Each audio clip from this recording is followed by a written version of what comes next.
ഖുർആനിൽ എവിടെയെങ്കിലും ഈ മനഃശാസ്ത്രവുമായി ബന്ധപ്പെട്ടിട്ട് എന്തെങ്കിലും കാര്യങ്ങൾ സൂചിപ്പിക്കുന്നുണ്ടോ? തീർച്ചയായിട്ടും വിശുദ്ധ ഖുർആന് മനഃശാസ്ത്ര സമീപനം എന്ന് പറയുന്നത് ഒരുപാട് നമുക്ക് കാണാൻ സാധിക്കും. കാരണം നമ്മുടെ മനസ്സിനോടാണല്ലോ ഖുർആൻ സംവദിക്കുന്നത്, ഖൽബിനോട്, മനസ്സിനോടാണ് സംസാരിക്കുന്നത്. അതുകൊണ്ട് തന്നെയാണ് ആദ്യ പിതാവായിട്ടുള്ള ആദം നബി അലൈഹി സ്വലാം തന്നെയാണ് ആദ്യം നഫ്സ് എന്ന് പറയുന്ന പദം ഉപയോഗിക്കുന്നതായിട്ട് വിശുദ്ധ ഖുർആൻ പഠിപ്പിക്കുകയാണ്. റബ്ബന വലംന അംഫുസന, സ്വന്തത്തോട് അതിക്രമം കാണിച്ചു എന്ന് പറഞ്ഞുകൊണ്ട് ആദം നബി അലൈഹി സ്വലാം അവിടെ പരിചയപ്പെടുത്താണ്. അവിടെ ഉപയോഗിച്ച പദം എന്നുള്ള നഫ്സാണ്. അതൊരു തിരിച്ചറിവിൽ നിന്നാണ്. സ്വന്തം ജീവിതത്തിൽ ഒരു അബദ്ധം പറ്റിപ്പോയത് തിരിച്ചറിഞ്ഞുകൊണ്ട് അവിടെ പറയാണ്.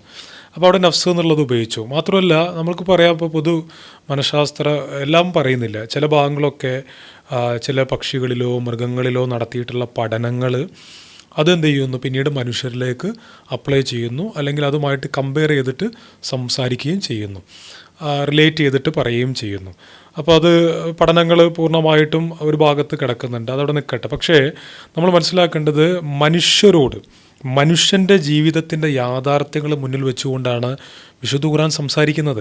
അതിലേറ്റവും വലിയ ഭാഗമാണ് യാക്കൂബ് നബി അലൈഹി ഇസ്ലാമിൻ്റെ മക്കളായിട്ടുള്ള യൂസുഫ് നബി അലൈഹി ഇസ്ലാമിൻ്റെയും അവരുടെ സഹോദരങ്ങളുടെയും ചരിത്രങ്ങൾ. യൂസുഫ് നബി അലൈഹി ഇസ്ലാമിനെ ഒരു സ്ഥലത്ത് പോയിട്ട് അവർ പൊട്ടക്കിണറ്റിലേക്ക് വലിച്ചെറിയുന്നു. എന്നിട്ട് ആ പറയുന്ന ചെന്നായ പിടിച്ചു എന്ന് പറഞ്ഞ് പരാതിയുമായിട്ട് വീട്ടിലേക്ക് വരുന്നു. ശരിക്കും ഒരു തിന്മ, നമുക്ക് ഒരുപാട് പാഠങ്ങൾ അതിലുണ്ട്. കാരണം അങ്ങനത്തെ കുറേ ആളുകൾ, പേഴ്സണാലിറ്റികൾ നമ്മുടെ ചുറ്റുവട്ടമുണ്ട്. കാരണം ഒരു തിന്മ ചെയ്യുന്നു, തിന്മ ചെയ്യാൻ പ്രേരണ ഉണ്ടാകുന്നു, ആ തിന്മ മൂടി വെക്കാനുള്ള തന്ത്രങ്ങൾ മെനയുന്നു, കുതന്ത്രങ്ങൾ ഉണ്ടാക്കുന്നു, പ്രത്യേകിച്ച് സ്വന്തം പിതാവിൻ്റെ മുമ്പിൽ അത് മറച്ചു വെക്കാൻ ശ്രമിക്കുന്നു. യാക്കൂബ് നബി അലൈഹി ഇസ്ലാമായിട്ടുള്ള പിതാവിൻ്റെ അരികിലേക്ക് വന്നുകൊണ്ട് അവർ പറയാണ് ചെന്നായ പിടിച്ചു എന്നുള്ളത്. കാരണം ഒരു ബാപ്പാക്ക് മക്കൾ പറയുമ്പോൾ അത്യാവശ്യമൊക്കെ മനസ്സിലാക്കും ചിലപ്പോൾ. അപ്പോൾ ഉപ്പ അവിടെ മനസ്സിലാക്കുകയാണ്, കാരണം ഇവർ പറയുന്നതിൽ വലിയ കാര്യമൊന്നുമില്ല, എന്തോ ഒരു പന്തികേടുണ്ട്.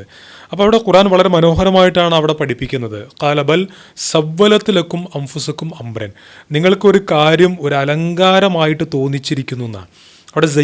സവ്വലത്ത് എന്ന് പറയുന്നത് സയ്യനത്ത് എന്നാണ്, ഒരു തിന്മയെ. അപ്പോൾ തിന്മ എന്ന് പറയുന്നത് നമ്മുടെ എല്ലാവരുടെ മനസ്സിൽ, ജീവിതത്തിൽ ഒരു അലങ്കാരമായിട്ട് ഇങ്ങനെ തോന്നിക്കുന്ന. അപ്പോൾ അലങ്കാരമായിട്ട് തിന്മകൾ എന്ത് ചെയ്യും, അവിടെ കടന്നു വരും. അപ്പോൾ തിന്മകൾ അലങ്കാരമായിട്ട് തോന്നിക്കുമ്പോൾ ആ തിന്മകൾ ചെയ്യാനുള്ള പ്രേരണകൾ കൂടുകയേ ചെയ്യുള്ളൂ, കുറയൂല. അപ്പോൾ എന്നിട്ട് അവസാനം ചിലപ്പോൾ ചില സിറ്റുവേഷനിൽ നമുക്ക് അതിൻ്റെ സത്യം വെളിപ്പെടുത്താൻ പറ്റൂല. അപ്പോൾ അവിടെ യാക്കൂബ് നബി അലൈഹി സ്വലാം പറയുന്ന കാര്യമുണ്ട്, അതായത് അത് ഖുർആൻ അല്ലാഹു പഠിപ്പിക്കുകയാണ്. ഫസബറുൻ ജമീൽ, സുന്ദരമായിട്ടുള്ള ക്ഷമക്ക് സൗന്ദര്യമുണ്ട് എന്നുള്ളത് പഠിപ്പിക്കുകയാണ്. അതൊരു സാഹിത്യത്തിൻ്റെ വാക്കുകളല്ല, കേവലം ഒരു ആശയമൊന്നല്ല, ഇത് യാഥാർത്ഥ്യമാണ്. ഒരു മനുഷ്യൻ്റെ ജീവിതത്തിലൂടെ, പിതാവിൻ്റെ വികാരത്തിലൂടെ അവിടെ കൃത്യമായിട്ട് അഡ്രസ്സ് ചെയ്യാണ്, അവിടെ പഠിപ്പിക്കുകയാണ്. അപ്പോൾ നമ്മൾ മനസ്സിലാക്കേണ്ട ഒന്ന്, ആ നഫ്സിനോടാണ് ഖുർആൻ എന്ത് ചെയ്യുന്നത്, സംവദിക്കുന്നത് എന്നുള്ളതാണ്. കൂടാതെ ഒരുപാട് ഉദാഹരണങ്ങൾ ഇതുമായി ബന്ധപ്പെട്ട് നമുക്ക് കാണാൻ സാധിക്കും.